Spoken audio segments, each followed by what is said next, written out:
Ada sukacita? Amin. Amin. Kita tetap bersukacita. Katakan bersukacita. Bersukacita. Haleluya, puji Tuhan. Kita akan lihat firman Tuhan bersama-sama. Kita kembali merenungkan betapa dahsyat dan luar biasa kuasa firman Tuhan itu yang kita percayai, yang kita imani, yang kita hidupi. Puji Tuhan. Kita akan baca dalam kitab Kejadian pasal 22 ayat 1 sampai 5 ya.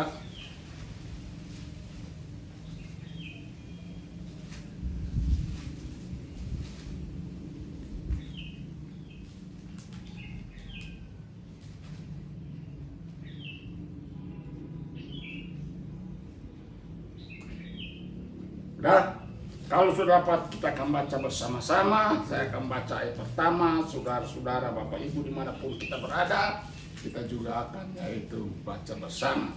Berbahagialah kita yang mau mendengarkan firman Tuhan. Puji Tuhan. Setelah semuanya itu Allah mencoba Abraham, ia berfirman kepadanya, Abraham, lalu sahutnya, ya Tuhan. Silakan.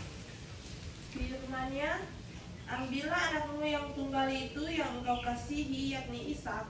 Pergilah ke tanah Moria dan persembahkanlah dia di sana sebagai korban bakaran pada salah satu gunung yang akan kukatakan kepadamu. Keesokan harinya, pagi-pagi bangunlah Abraham.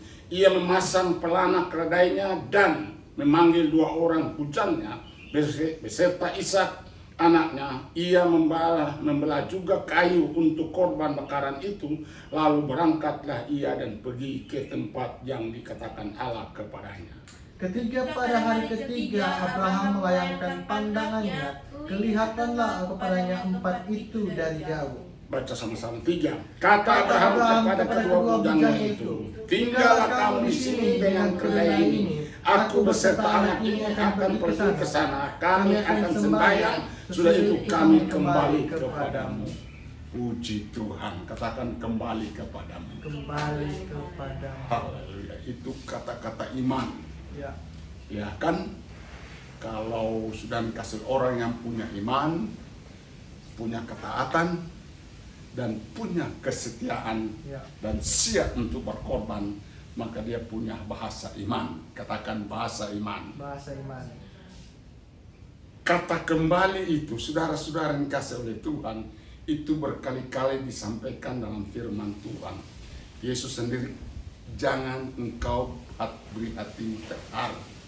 Percayalah kepadaku, percaya juga kepada Bapakku.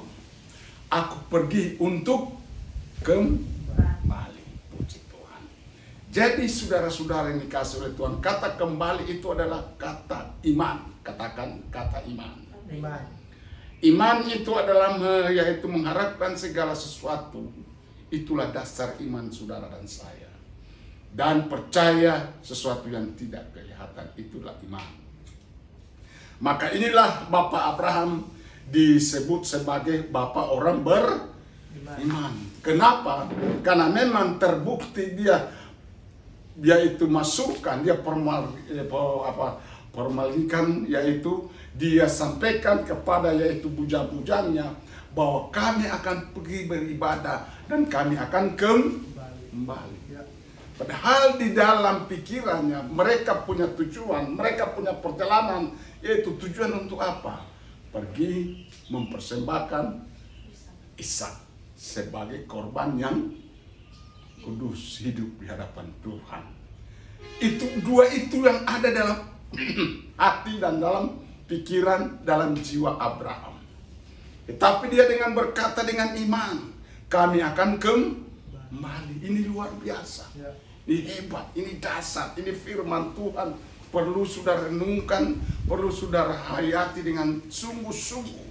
Jadi seseorang yang mengatakan dirinya sebagai pengikut Kristus, mengatakan dirinya sebagai itu pengiring Kristus, mengatakan dirinya sebagai orang yang percaya, yang beriman kepada Kristus. Yang poin pertama, sudahkah kita sungguh-sungguh mengasihi Tuhan? Sungguhkah kita sudah sungguh-sungguh mentaati Tuhan? Sungguhkah kita sudah sungguh-sungguh mau berkorban untuk Tuhan? Saudara-saudara yang dikasihi oleh Tuhan dimanapun kita berada, saudara boleh mendengar firman Tuhan ini dan saudara boleh renungkan bersama betapa dasar dan luar biasa Tuhan itu ya. Sebelum kita akan melihat lebih jauh bagaimana firman Tuhan itu bisa berlaku dalam hidup kita, mari kita akan introspeksi diri kita ini. Sudahkah kita sungguh-sungguh yaitu menjadi orang Kristen yang taat, orang Kristen yang beriman, orang Kristen mau ingin berkorban untuk demi pekerjaan Tuhan, untuk demi hidup bersama-sama dengan Tuhan. Apapun yang akan terjadi, kita melihat bahwa ini adalah merupakan salah satu kelanjutan dari yaitu ujian atau pencobaan yang Abraham alami. Abraham disebut sebagai bapa orang percaya. Abraham adalah sebagai seorang yang yaitu menjadi pucuk atau pusat aliran berkat daripada Tuhan. Karena Tuhan berfirman kepada Abraham, keturunanmu akan menjadi berkat untuk seluruh bangsa. Ini luar biasa. Saudara kasih Tuhan, namun sebelum ini Abraham adalah seorang yang hebat, yang luar biasa, dahsyat ya. Dia mengalami berkat yang hebat. Sebelum dia menerima berkat ini, Abraham harus melalui namanya proses. Katakan proses. Sebelum kita akan terima berkat daripada Tuhan yang melimpah-limpah, apakah itu berkat kesehatan, berkat umur panjang, berkat kekuatan, berkat jasmani, bahkan berkat rohani, maka kita harus mengalami proses. Katakan proses. Nah, proses itu saudara-saudara, itu adalah merupakan salah satu keharusan. Tidak akan meninggalkan hidup saudara. Saudara harus mengalami proses. Sebagaimana yang dialami oleh Bapak Abraham. Saudara yang dikasih oleh Tuhan, saudara perlu tahu bahwa untuk memperoleh anaknya Ishak, Abraham harus menunggu berapa tahun? 25 tahun. Ketika Abraham mendapat janji itu, dia berumur 75 tahun. Abraham, keluarlah engkau dari negerimu, dari Kasdim. Aku akan membawa engkau ke tanah yang luar biasa. Nah, itu namanya tanah Kanaan. Saudara-saudara yang dikasih oleh Tuhan, Abraham dengan iman, inilah proses awal daripada dia itu dialami oleh Abraham. Dia tinggalkan sana saudara, dia tinggalkan negerinya, dia akan berjalan menuju tempat di mana dia belum pernah lihat. Dia belum pernah alami. Saudara kasih Abraham di negerinya itu sudah mapan, ya. Istilah hari ini sudah di zonanya nyaman. Ya. Kenapa? Karena sudah pasti, ya, zaman dahulu kekayaan diukur dengan berbagai, yaitu namanya domba. Domba sudah banyak, ya. Kekayaan sudah banyak, tetapi Tuhan berkata bahwa bukan itu tujuan hidup. Tujuan hidup bagaimana kita yaitu ya menumbuhkan iman percaya kita kepada Tuhan melalui proses. Jadi iman percaya kita kepada Tuhan itu harus melalui proses. Sebagaimana Abraham mengalami proses yang hebat, yang luar biasa, itu juga akan dialami oleh kita. Bayangkan sudah selama 25 tahun dia menunggu janji Allah, yaitu Ishak. Di dalam prosesnya itu begitu banyak tantangan, begitu banyak pergumulan, begitu banyak hal yang dilanggar dari perjanjian itu. Sampai-sampai Hagar sudah dikasih oleh Tuhan menjadi salah satu yaitu pergumulan dalam kehidupan Abraham. Itu suatu pergumulan, itu suatu hal yang mengiringi kehidupan Abraham. Sudah kasih oleh Tuhan, kenapa? Karena itulah bagian daripada proses kehidupan. Kita mungkin mengalami jatuh bangun dalam hidup kita ini. Kita mengalami benturan demi benturan. Kita mengalami berbagai macam hal yang sangat-sangat merugikan hidup kita. Bahkan mungkin juga Yesus bisa menjadi sakit hati.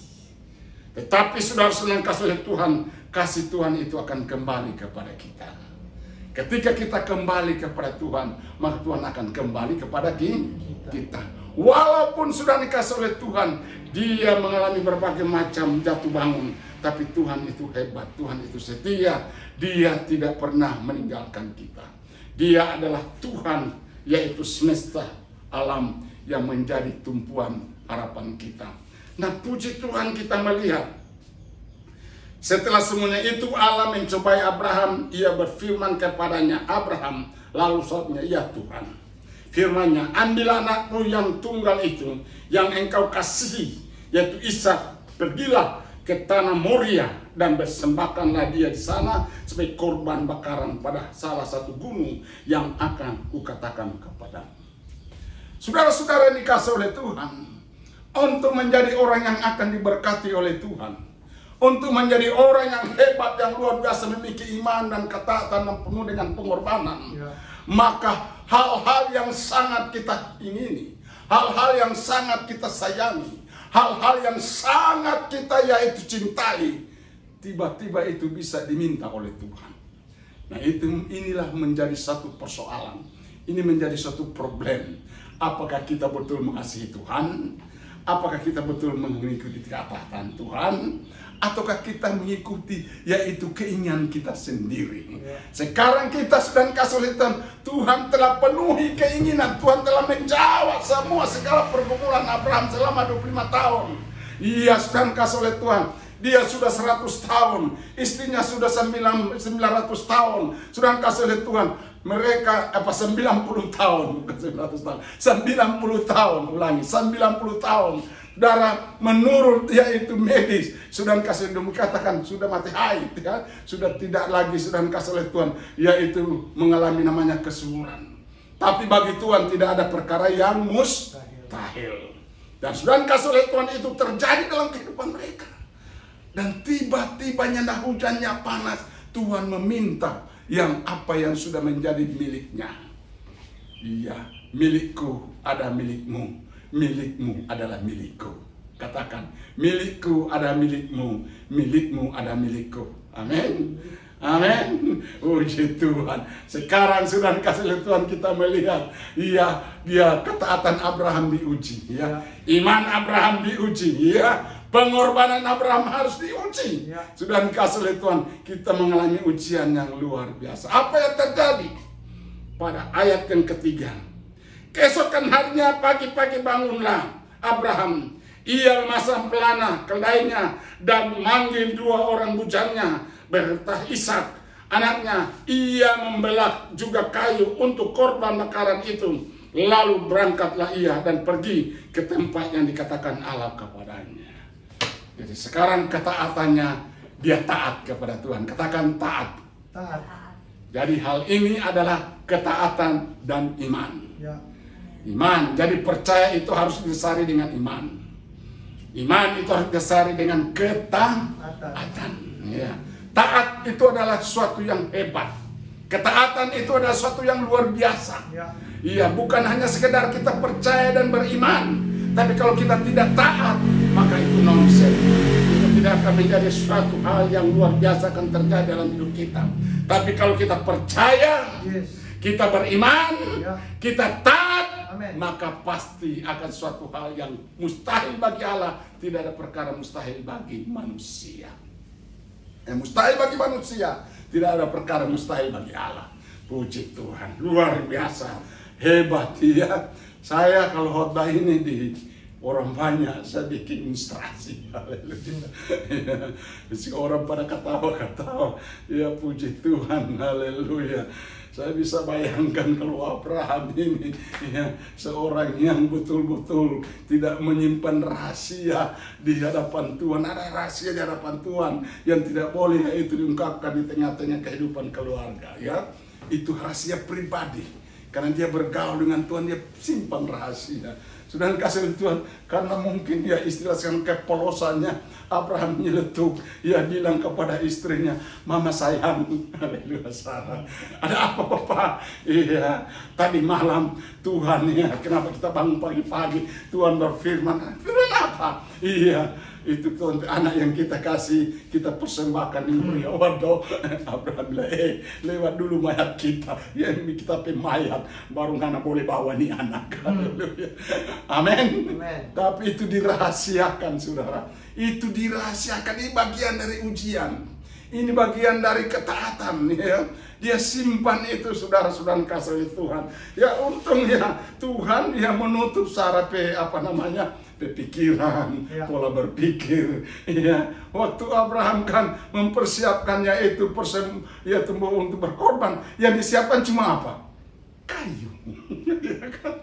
Ya, untuk istrinya tanya, oh, mana itu korban, mana itu domba? Tidak ada tuh domba, ya kan? Ya, puji Tuhan yang luar biasa, hebat, luar biasa. Saudara-saudara dikasih oleh Tuhan, ini bahagian daripada ujian iman. Yes. Ini bagian daripada yaitu penghambat ya ketaatan kita yang kita mau lakukan kepada Tuhan.